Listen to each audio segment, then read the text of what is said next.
जय माता दी, जय श्री महाकाल। आप सभी भक्तजनों को मेरे YouTube चैनल पर हार्दिक स्वागत एवं हार्दिक अभिनंदन है। मित्रों, आज से मैं नई श्रृंखला प्रारंभ कर रहा हूं, जो आदि शंकराचार्य द्वारा विरचित है। यह उन लोगों के लिए फ़ायदेमंद है जो मोक्ष की इच्छा रखते हैं, मोक्षगामी व्यक्ति हैं, उनके लिए बनाया गया है। आज से श्रृंखला प्रारंभ हो रही है।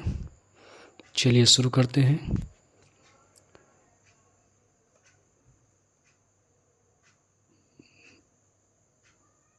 जो अज्ञेय होकर भी संपूर्ण वेदांत के सिद्धांत वाक्यों से जाने जाते हैं, उन परमानंद स्वरूप सद्गुरुदेव श्री गोविंद जी को मैं प्रणाम करता हूँ। ब्रह्मनिष्ठा का महत्व। जीवों को प्रथम तो नर जन्म ही दुर्लभ है, उससे भी पुरुषत्व और उससे भी ब्राह्मणत्व का मिलना कठिन है। ब्राह्मण होने से भी वैदिक धर्म का अनुगामी होना और उससे भी विद्वता का होना कठिन है। यह सब कुछ होने पर भी आत्मा और अनात्मा का विवेक, सम्यक अनुभव, ब्रह्मात्म भाव से स्थित और मुक्ति से, ये तो करोड़ों जन्मों में किए हुए शुभ कर्मों के परिपाक के बिना प्राप्त हो ही नहीं सकते। भगवत कृपा ही जिनकी प्राप्ति का कारण है, वे मनुष्यत्व, मुमुक्षुत्व, मुक्ति होने की इच्छा और महान पुरुषों का संग, ये तीनों ही दुर्लभ हैं। किसी प्रकार इस दुर्लभ मनुष्य जन्म को पाकर और उसमें भी जिसमें श्रुति के सिद्धांत का ज्ञान होता है, ऐसा पुरुषत्व पाकर जो मूढ़ बुद्धि अपने आत्मा की मुक्ति के लिए प्रयत्न नहीं करता, वह निश्चय ही आत्मघाती है। वह सतत असत में आस्था रखने के कारण अपने को नष्ट करता है। दुर्लभ मनुष्य देह और उसमें भी पुरुषत्व को पाकर जो स्वार्थ साधन में प्रमाद करता है, उससे अधिक मूढ़ और कौन होगा। भले ही कोई शास्त्रों की व्याख्या करे, देवताओं का यजन करे, नाना शुभ कर्म करे अथवा देवताओं को भजे, तथापि जब तक ब्रह्म और आत्मा की एकता का बोध नहीं होता, तब तक 100 ब्राह्मणों के बीत जाने पर भी अर्थात 100 कल्प में भी मुक्ति नहीं होती, क्योंकि धन से अमृतत्व की आशा नहीं होती है। यह श्रुति मुक्ति का हेतु कर्म नहीं है। यह बात स्पष्ट बतलाती है। ज्ञानोपलब्धि का उपाय। इसलिए विद्वान संपूर्ण ब्रह्म भोगों की इच्छा त्याग कर संत शिरोमणि गुरुदेव जी की शरण में जाकर उनके उपदेश किए हुए विषय में समाहित होकर मुक्ति के लिए प्रयत्न करें और निरंतर सत्य वस्तु आत्मा के दर्शन में स्थित रहता हुआ योगारूढ़ होकर संसार समुद्र में डूबे हुए अपने आत्मा का आप ही उद्धार करें। आत्मा अभ्यास में तत्पर हुए धीर विद्वानों को संपूर्ण कर्मों को त्याग कर भवबंधन की निवृत्ति के लिए प्रयत्न करना चाहिए। कर्म चित्त की शुद्धि के लिए ही है वस्तु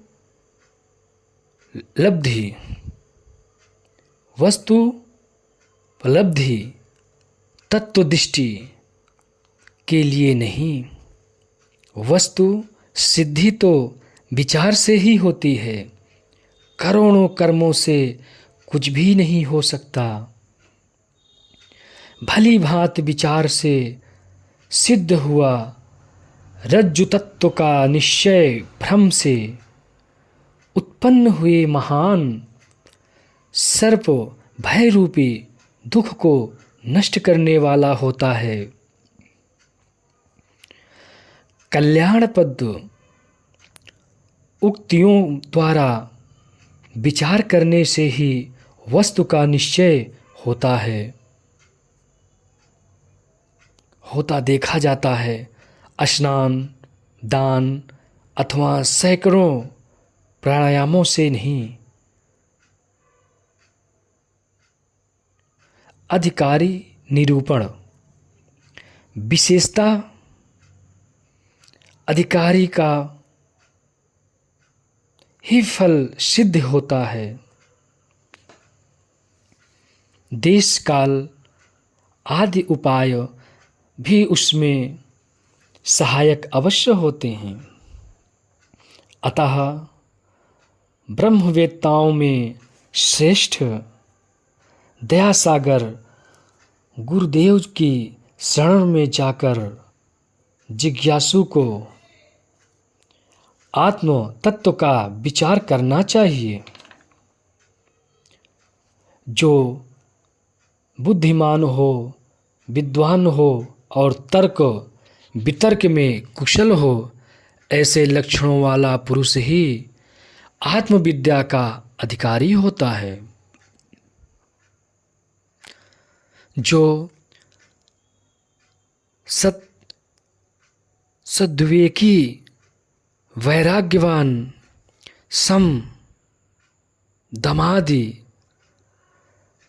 सट संपत्तियुक्त और मुमुक्षु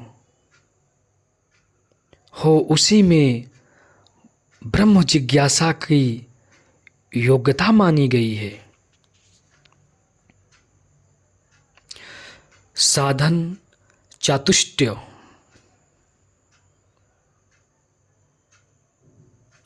मनुष्यों ने जिज्ञासा के 4 साधन बताए हैं। उनके होने से ही सत्य स्वरूप आत्मा में स्थित हो सकती है, उसके बिना नहीं।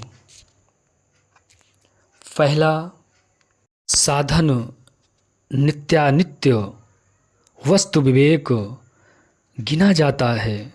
दूसरा लौकिक एवं पारलौकिक सुख भोग में वैराग्य होना है। तीसरा सम दम उपरति तितिक्षा श्रद्धा समाधान ये 6 संपत्तियां हैं। और चौथा मुमुक्षुता है। ब्रह्म सत्य है और जगत मिथ्या है, ऐसा जो निश्चय है वही नित्यानित्य वस्तु विवेक कहलाता है। दर्शन और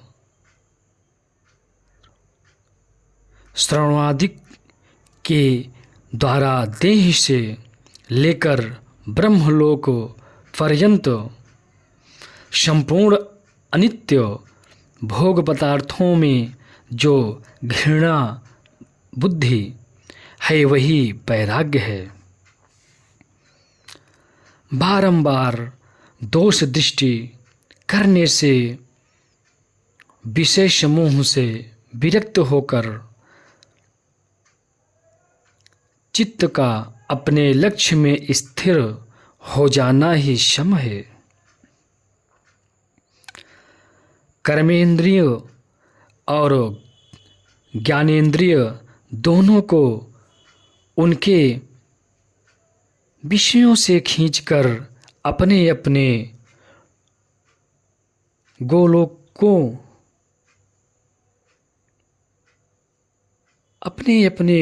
गोलकों में स्थिर करना दम कहलाता है।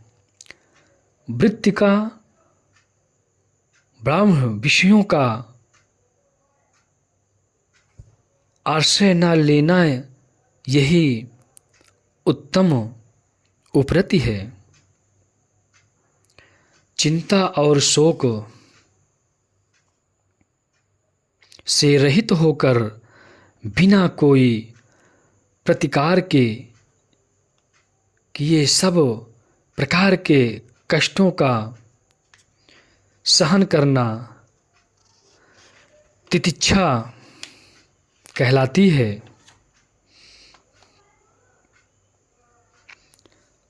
शास्त्र और गुरुवाक्यों में तत्व सत्यत्व बुद्धि करना इसी को सज्जनों ने श्रद्धा कहा है, जिससे कि वस्तु की प्राप्ति होती है। अपनी बुद्धि को सब प्रकार शुद्ध ब्रह्म में ही सदा स्थिर रखना इसी को समाधान कहा है। चित्त की इच्छा पूर्ति का नाम समाधान नहीं है।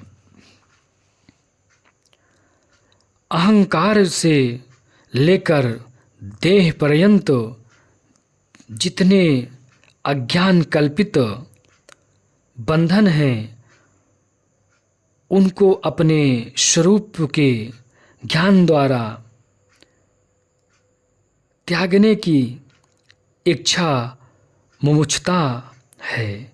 वह मुमुक्षुता मंद और मध्यम भी हो तो भी वैराग्य तथा समाधि सट संपत्ति और गुरु कृपा से बढ़कर फल उत्पन्न करती है। जिस पुरुष में वैराग्य और मुमुक्षुत्व तीव्र होते हैं उसी में समाधि चरितार्थ और सफल होते हैं।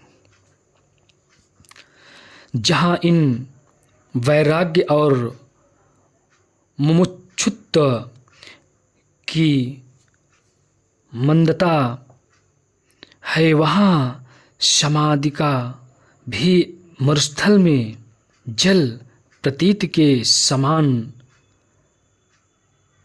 आभास मात्र ही समझना चाहिए। मुक्त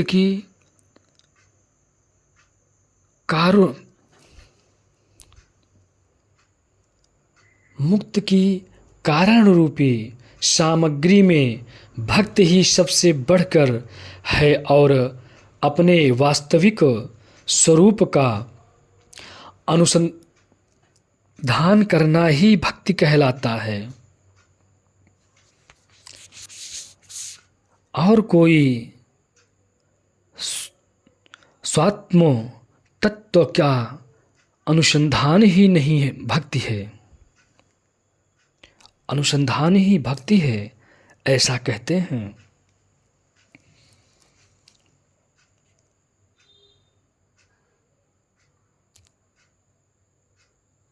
गुरु पासत्ति और प्रश्न विधि। उक्त साधन चतुष्टय से संपन्न आत्मतत्व का जिज्ञासु पुरुष प्राज्ञ स्थित प्रज्ञ गुरु के निकट जाए, जिससे उसके भवबंधन के निमित्त हो। जो श्रोत्रियों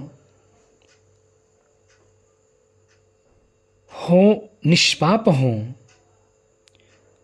कामनाओं से शून्य हों, ब्रह्म हों, वेत्ताओं में श्रेष्ठ हों, ब्रह्मनिष्ठ हों, ईंधन रहित अग्नि के समान शांत हों, अकारण दया सिंधु हों और प्रणत शरणापन्न सज्जनों के बंधु हितैषी हों। उन गुरुदेव की विनीत और विनम्र सेवा से भक्तिपूर्वक आराधना करके उनके प्रसन्न होने पर निकट जाकर अपना ज्ञातत्व इस प्रकार पूछें। हे शरणागत वत्सल करुणा सागर प्रभु, आपको नमस्कार है।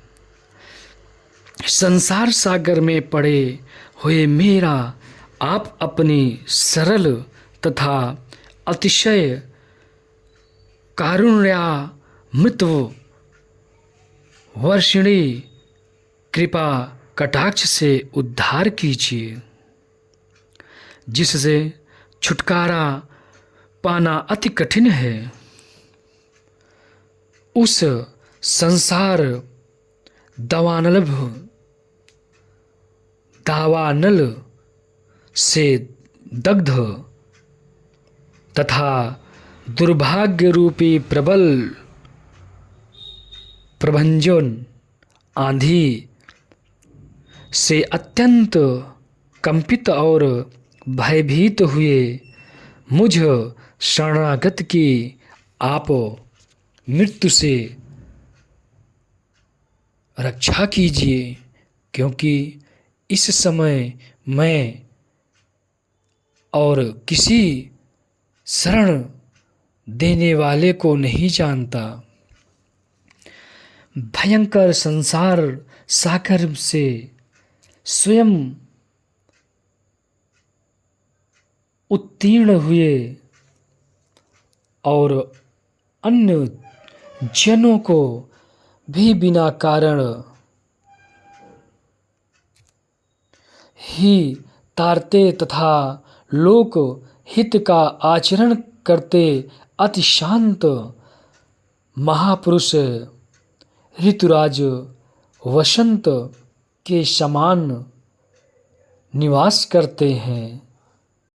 महात्माओं का यह स्वभाव ही है कि वे स्वतः ही दूसरों का श्रम दूर करने में प्रवृत्त होते हैं और सूर्य के प्रचंड तेज से संतप्त पृथ्वी तल को चंद्रदेव स्वयं ही शांत कर देते हैं। हे प्रभु, प्रचंड संसार दावानल की ज्वाला से तपे हुए इस दीन शरणापन्न को आप अपने ब्रह्मानंद रसानुभव से युक्त परम पुनीत सुशीतल निर्मल और वाक्रूपी स्वर्ण कलश से निकले हुए श्रवण सुखद वचनामृतों से सींचिए, अर्थात इसके ताप को शांत कीजिए। वे धन्य हैं जो आपके एक क्षण के करुणामय दृष्टिपथ के पात्र होकर अपना लिए गए हैं। मैं इस संसार समुद्र को कैसे तरूंगा, मेरी क्या गति होगी, उसका क्या उपाय है, यह मैं कुछ नहीं जानता। प्रभो, कृपया मेरी रक्षा कीजिए और मेरे संसार दुख के क्षय का आयोजन कीजिए। उपदेश विधि। इस प्रकार कहते हुए अपनी शरण में आए संसारानल संतप्त शिष्य को महात्मा गुरु करुणामयी दृष्टि से देखकर सहसा अभय प्रदान करें। शरणागत गति की इच्छा वाले उस मुमुक्षु आज्ञाकारी शांतचित्त सम दमादि संयुक्त साधु शिष्य को गुरु कृपा इस प्रकार तत्वोपदेश करें। गुरु, हे विद्वान, तो डरे मत।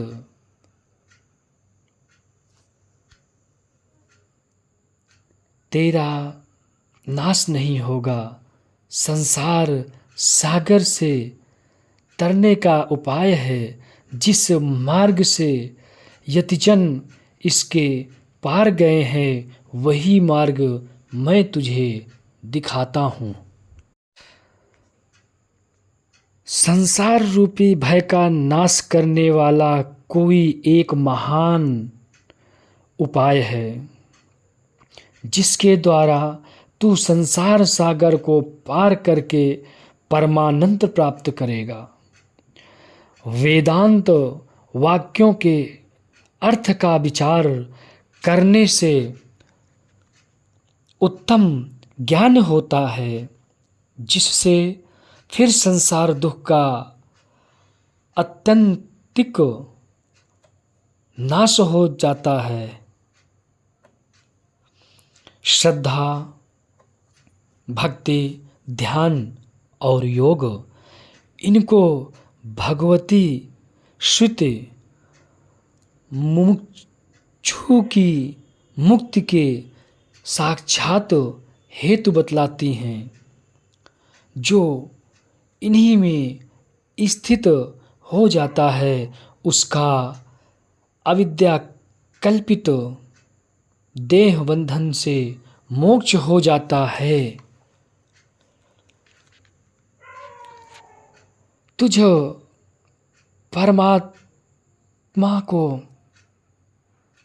परमात्मा का अनात्म बंधन अज्ञान के कारण ही है, और उसी से तुझको जन्म मरण रूपी संसार प्राप्त हुआ है। अतः उन आत्मा और अनात्मा के विवेक से उत्पन्न हुआ बोध रूप अग्नि अज्ञान के कार्य रूप संसार को मूल सहित भस्म कर देगा। प्रश्न निरूपण। हे स्वामिन, कृपया सुनिए। मैं यह प्रश्न करता हूँ, इसका उत्तर आपके श्रीमुख से सुनकर मैं कृतार्थ हो जाऊंगा। बंधन क्या है? यह कैसे हुआ? इसकी स्थिति कैसी है? और इससे मोक्ष कैसे मिल सकता है? अनात्मा क्या है? परमात्मा किसे कहते हैं? और उनका विवेक कैसे होता है? कृपया यह सब कहिए। धन्यवाद मित्रों, आपको सुनने के लिए। विवेक चूड़ामणि पार्ट 1 यहीं पर समाप्त होता है। अगर आपको वीडियो प्रश्न अच्छा लगा हो तो आप वीडियो को शेयर लाइक करें, और आपका दिन शुभ हो, मंगलमय हो। जय श्री कृष्ण, जय राधा रानी।